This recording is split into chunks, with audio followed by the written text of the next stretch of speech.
I'm Julie Saunders. I'm Jan Wilson. Julie and I both have experience as school librarians, and we've worked together as district library leaders. In each episode, we'll dive into our profession with interviews and meaningful content to inspire you. We're not experts, but we're pretty close. The ideas and opinions shared by any host, guest, or listener are their own and do not represent those of any respective school district. Welcome to Library Exchange. This episode is sponsored by Permabound Books. Find great value with the right books at the right price, delivered timely with Permabound. The patented Permabound binding comes with an unconditional guarantee. Search for specific books, choose from curated lists, utilize tools like Series Tracker and Manage My Collection to enhance your curriculum support. In Gwinnett County, Georgia, contact Mark McMullen for assistance or find your local rep at perma-bound.com. All right, so Julie, I have exciting news. We have our first question from a listener. Jan, before you ask it, let me remind everyone that you can submit a question or story on our website, libraryexchangepodcast.com. Okay, so this question is from Sarah in Georgia. And while we answer it, our guest has a little time to think of her own answer before we introduce her. So here's the question. Which book has influenced your life the most and why? Well, I don't need a lot of time to answer that because even though this isn't something that influenced my life in general, in this past year, I read The Women by Kristen Hanna. And even though it's not something that changed my life, it was something that provided closure for me. And it just kind of made me understand the Vietnam War better. When I was growing up, I remember we had a neighbor that was a Vietnam vet, and I would ask questions to my mother why he behaved in certain ways and looked certain ways, and she would just say he's a Vietnam vet. And I felt like in school that they didn't get to Vietnam War, and the only thing I learned was from TV shows and movies. And so for me, it was like it filled gaps of understanding, and hearing that from the female perspective was just an amazing perspective. So it really resonated with me. Yeah, I read that because of you. Yay! Yeah. So mine is Tuesdays with Morrie by Mitch Albom. So it's not a recent book, but Mitch is a journalist and an author, and he interviewed his former professor every Tuesday, who was named Morrie Schwartz, who unfortunately was dying from ALS. I was in my late 20s when I read this, and I had my first real job in education and wishing I could buy a home, drive a newer car. I felt like a lot of my friends were more ahead in their life than I was. But this book always stays with me because it reminds me that things don't matter. People and relationships do. And now that I'm older, obviously I understand that, but it's always stay with me because things don't keep you company. You can't have conversations with things, but you can with people. Speaking of people, let's get to our guest who most likely doesn't need much of an introduction to those listening to this podcast. In 2018, she launched her podcast, School Librarians United, and was recognized as a mover and shaker by Library Journal in 2022. Currently, she's a high school librarian in Metro Detroit. Previously, she taught high school social studies before working as an elementary school librarian. I hope my research is correct that she worked in 10 different libraries during those 14 years. I have lots of questions about that. We are thrilled to have Amy Herman as our guest today on Library Exchange. Welcome. Well, thank you very much. I appreciate the invitation. I've been looking forward to this ever since I got your email. Yay.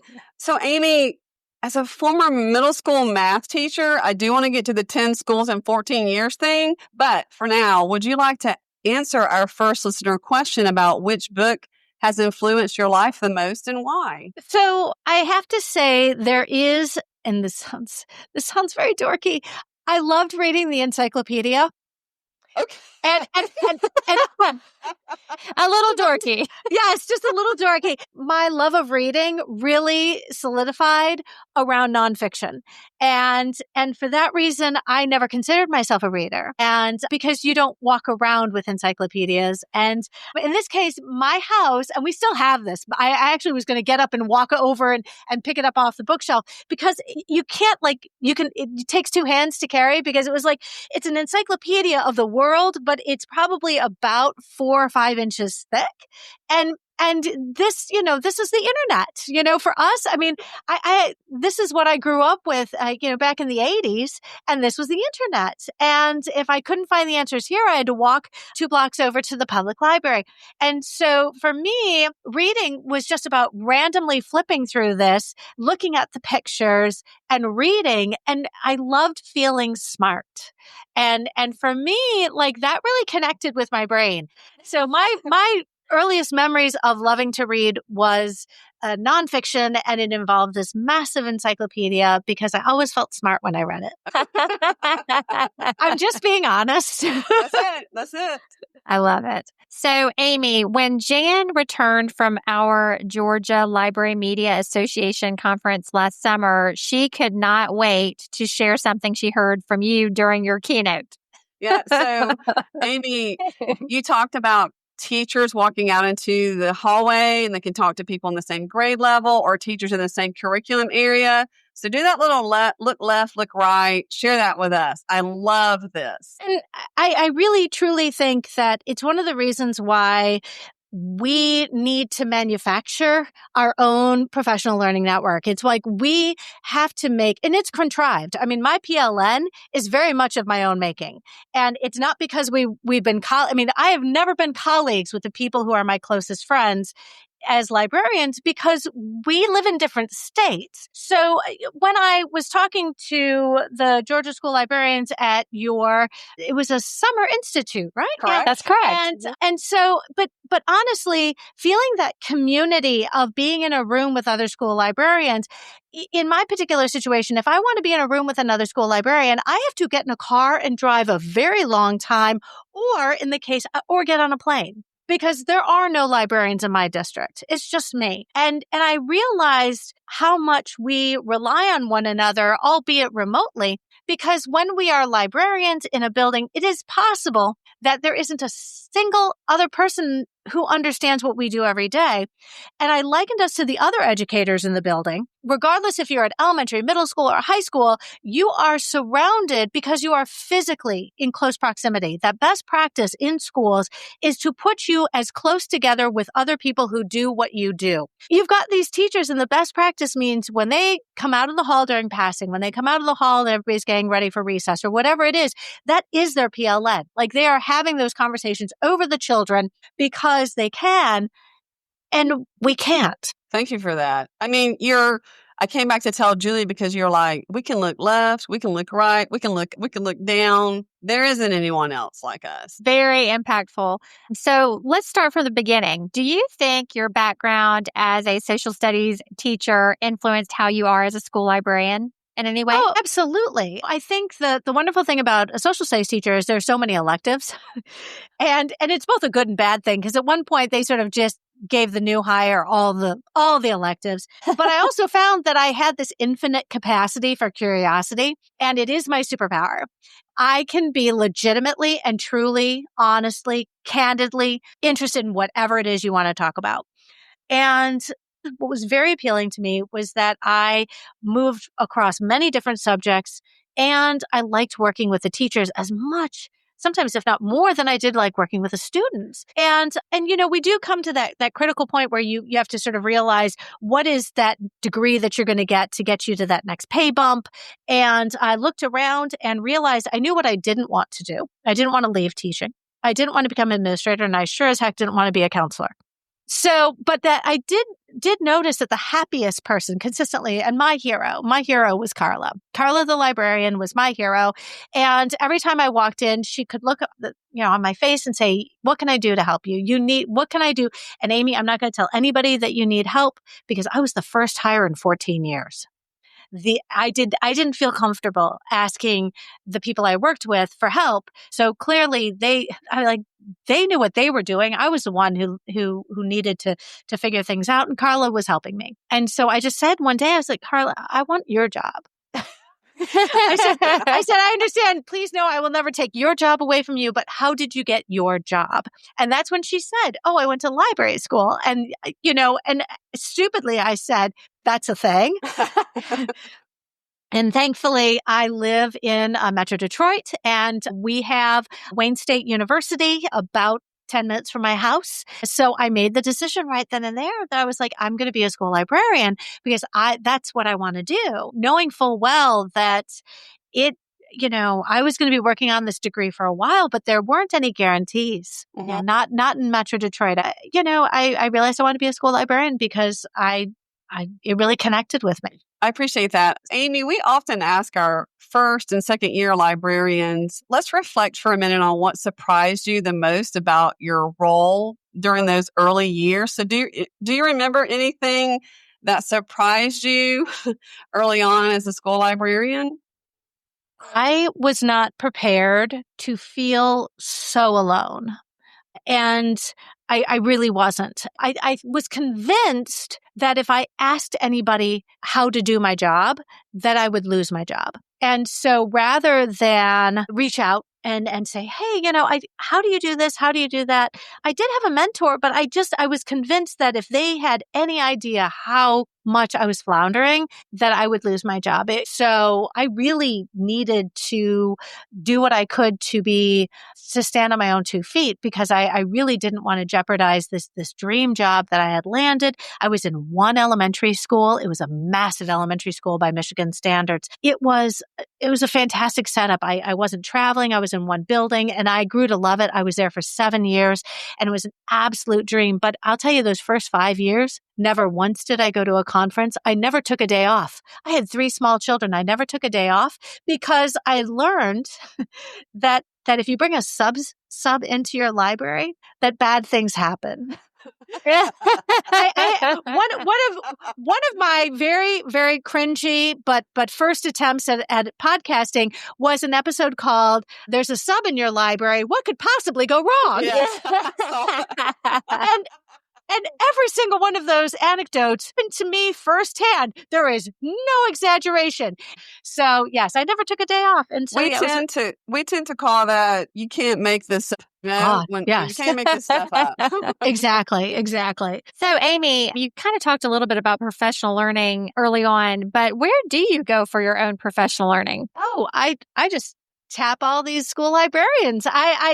You know what? I'll be honest, going to conferences is expensive. So my learning really does come from what I can glean from other school librarians in my virtual PLN. So when I was able to go to conferences and, I realized very quickly that those were like the high point of my year. It's fairly limiting if you realize the high point of your year is presenting at a conference and you only go to one conference a year and you're like, okay, this is again, it was like, state conferences. I realized that what I wanted to do was learn from school librarians a lot more frequently than that. And so when I crafted the podcast back in 2018, I didn't have the technology sort of wherewithal to have guests. And I also realized if I didn't have guests, podcast would be over within the first year. So what I love more than anything is learning about how other school librarians do their job. And when you realize that's sort of the foundation of how I build each episode, I'm never going to run out of content. No, you're not. No. Do you have a few things from your years as podcasting? You've also been featured speakers at different conferences and you are our keynote speaker, but what are the common challenges that you hear from school librarians? We all have struggles. The one I hear consistently is that people don't understand what we do and that it is incumbent on us to educate the people we work with to prove to them that we are vitally essential members of their staff, because we oftentimes encounter people with, if not outdated understandings of what we do, completely, I mean, I'm going to tell you right now, I basically was the copier. I ran the copy machine for 3 years because my district said, well, the copy machine's in the library so you can do the copying. Okay.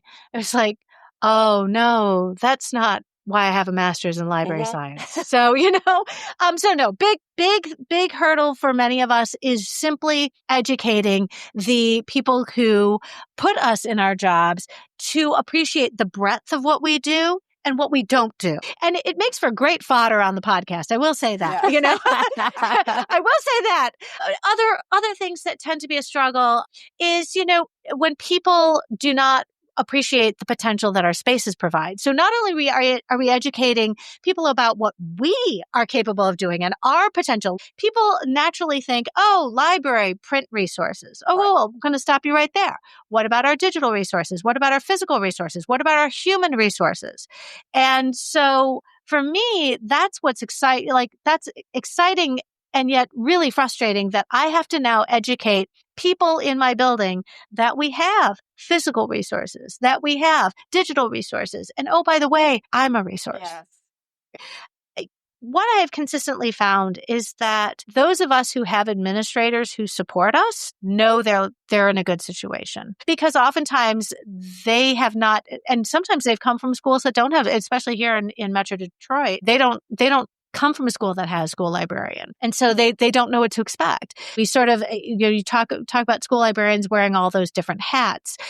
It is both a curse and a blessing. You need somebody like us who is going to solve those problems as they happen in real time. Well, I think you make a good point. And one thing that what I have found in my experience is that the need to advocate it doesn't end. Whether you have a fully staffed, fully funded, fully resourced, everything you need to have a productive and wonderful library, you should still be advocating for libraries in that situation, because you never know when there's somebody that isn't educated on what you do that ends up making decisions that will affect you. So we are constantly advocating and marketing and making sure that people understand the role, regardless of where you feel you are in meeting your goals for your program, for sure. You have shared your thoughts about the importance of librarians connecting with each other and the impact that makes in their programs.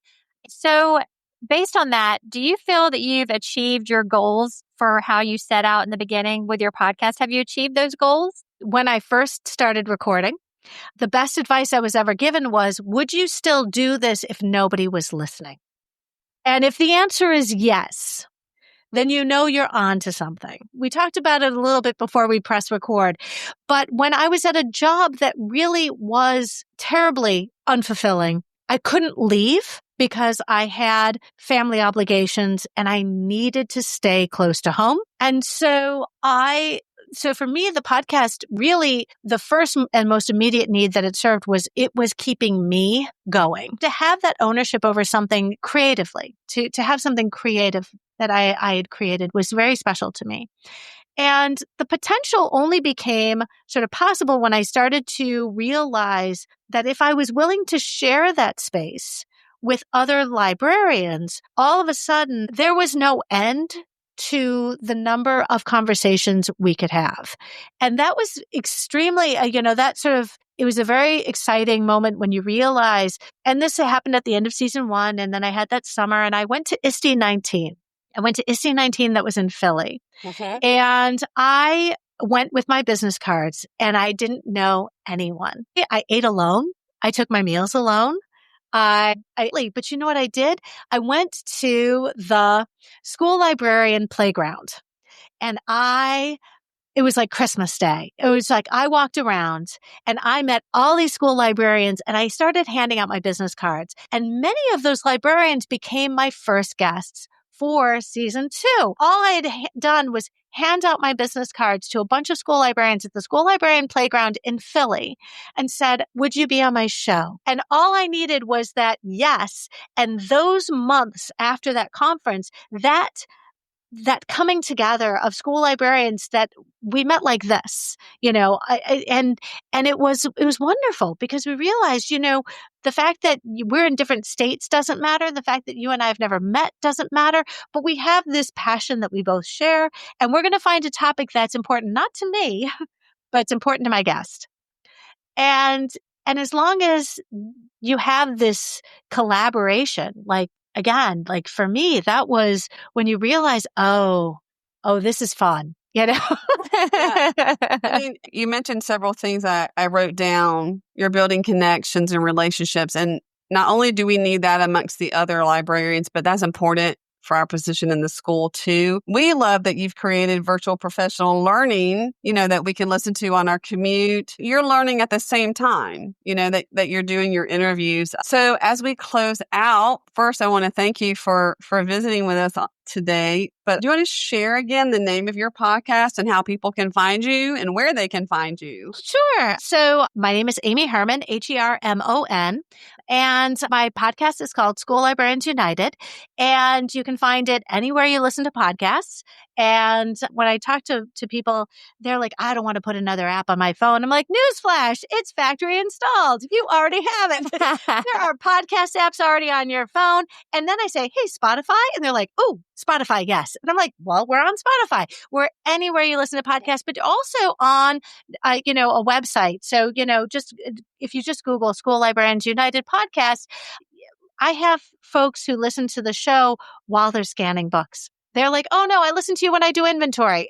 I love the fact that we, can choose our own PD. Because if you're a school librarian and you're in a school and there's no other school librarians, nothing's going to relate to what you do. But if you go to your principal and say, I'm going to listen to a podcast and I get to pick what I'm going to listen to, and it's going to help me address my growth goals for this year or our school improvement plan, or it's going to support our reading goal that we have in our building or build reading culture. You know what? All of a sudden, and oh, by the way, it's free.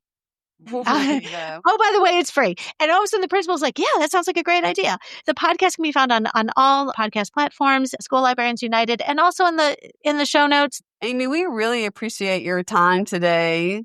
It's been great Thank talking you so to much. Thank you. Thank you so much. I appreciate it. Jan, I think you agree. Amy has a way with words. Yeah, I do agree with you, Julie.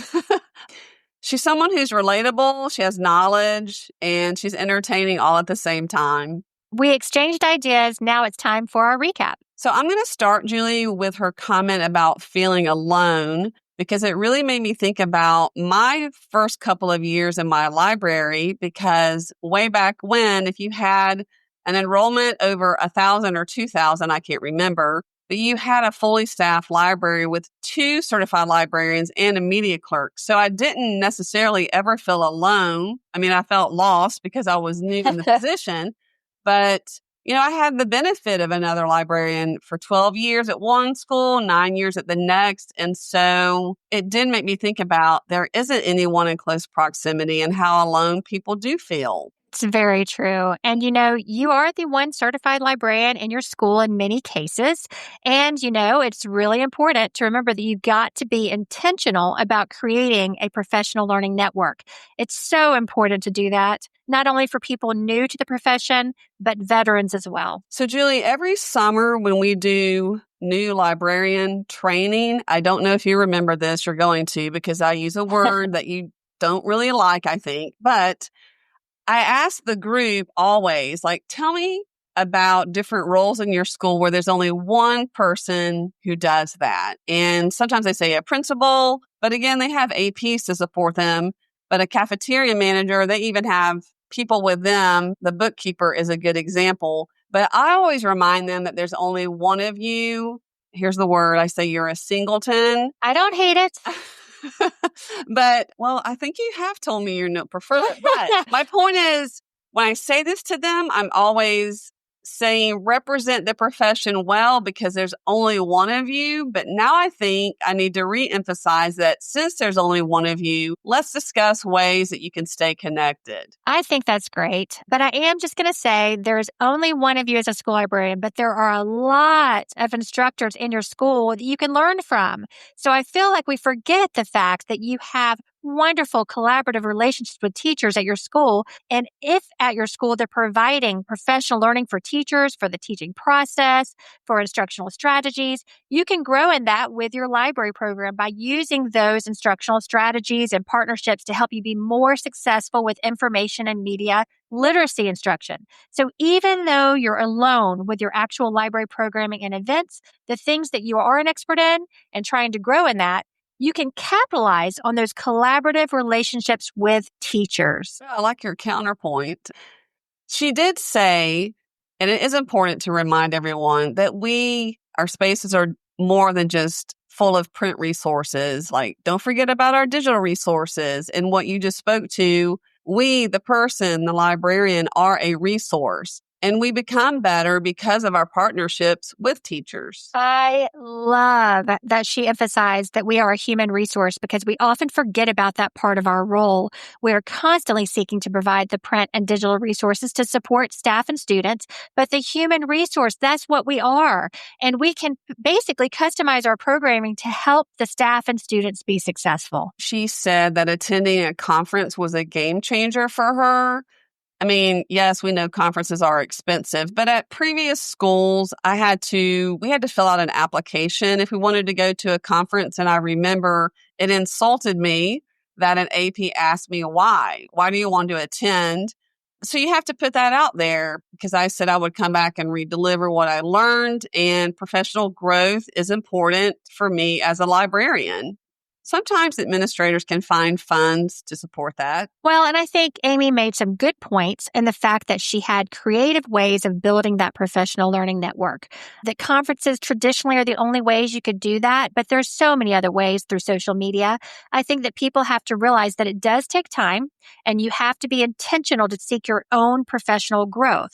But something they may not be thinking about, another angle, is that if you aren't seeking professional growth, whether you're a veteran or a new media specialist, you're actually providing an inequity for your students. Good point. Because if other librarians out there are growing and learning and providing creative programming and innovative instructional strategies and all these wonderful programs and events, and you're not part of learning how to do those things, then essentially you're providing an inequity for your own school. Good perspective, Julie. That's very powerful. You've had two good counterpoints to my points today in the recap. But there are virtual learning opportunities. So if you can't go to a conference, search those or seek those out somehow. I do have a few observances that I have noticed over the years in providing professional learning for librarians because, in our roles, we do that for our district and have done it for many years. And in a sense, we provide our own conferences. But what I've noticed is that people tend to seek out sessions that they're already excited about and they want to grow more in, which means they're essentially just strengthening their own strengths. So what I want to do is challenge everyone out there to really reflect on those things that make you uncomfortable, that seem too hard to do, things that you don't necessarily love. Challenge yourself to professionally grow in those areas, digging into information literacy skills lessons, using innovative instructional strategies, connecting and working with teachers on a grade level that might be challenging to work with, taking the initiative to actually build a roadmap for your own professional growth, what you are seeking that will actually result in improved programming or lessons. Social media is a great place for bells and whistles and the fun things you can do that are creative. But if you truly want to build depth in your library services, you have to be intentional about it. Well, Julie, you are on fire today. I am not going to make another point. But I do want to remind you, it is baseball season, Julie. And I think I might have heard you mention that. Yes. I do think we hit this episode out of the park. How do you like that? I do like that. Definitely a grand slam. Oh, look at the lingo. So, one last story about Julie, you guys. A couple of years ago, we both happened to be at the same Braves game. Julie, was that your first major league game or you just hadn't been to the new park? I had not been to the new park. I went to Truist Park for the first time for an actual Braves game, had a blast. I didn't really know what was happening, but you did help me interpret that the next day. The next day, you guys, Julie was so excited. Like, I love what they do when they pause the game and they do those races on the field and then those challenges on the jumbo board. And I was like, okay, those breaks in the game are called innings. Wow, that was my favorite part. I'm just saying. You guys, see, that's just an example how we can always learn more, right? Well, we appreciate Amy Herman, and all of her information will be in our show notes. Thanks for spending time with Library Exchange. Make sure to visit our website at www.libraryexchangepodcast.com. You'll find episode notes and links. You can even submit your questions or inspiring stories that may be featured on the podcast. If you're looking for some swag for your library or book-loving friends, visit libraryexchange.etsy.com. That's a lot of URLs, so I'm glad you had to say all of that, Julie. Thanks for joining us. We can't wait to have you back for our next episode of Library Exchange.